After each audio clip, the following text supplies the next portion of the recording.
may iba't ibang estilo ng eruption.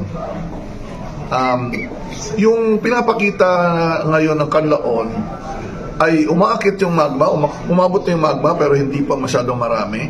Nagpapakawala ng gas at dahil sa pressure, minsan ay sumasabog ng mas malakas kaysa sa pinapakitang paglabas ng usok na may kasamang abo.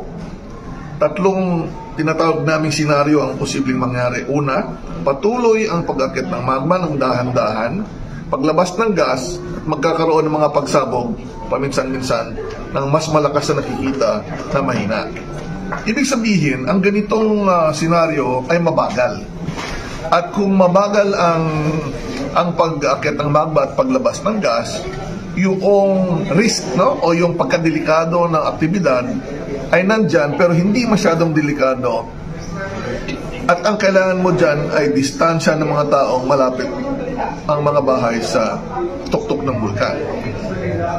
Ang pangalawang senaryo ay mas malakas na pagsabog dahil mas mabilis ang pag-akit ng magma, mas madaling matapos ang episode pero mas delikado sa buhay ng tao.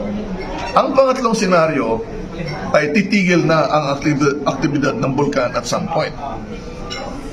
Ang unang senaryo pa lang ang nakikita natin supported by the data. Patuloy ang pag-akyat ng magma kasi namamaga pa ang bulkan.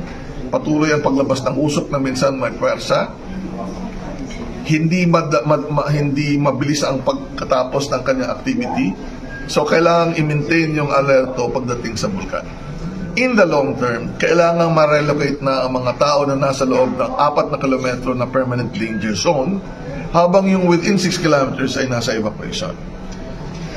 Habang hindi pa natatapos ang aktibidad o paghupa, hindi nagpapakita ng paghupa ang bulkan, talagang ang standard operating procedure ng DOST FIVOC dyan ay i-maintain yung alert level na 3 kasi nandyan pa yung banta. Sa atin pong mga kababayan, ganyan po talaga ang pinapakita ng bulkan.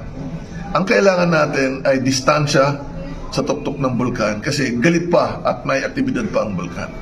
Pag humupa na yan, syempre pwede na tayong lumapit, ibababa ang alerto from 3 to 2, pwede nang mas maikli na ang lugar na pinagbabawal. Pero in the long term, yung 4 kilometer danger zone ay dapat na-relocate.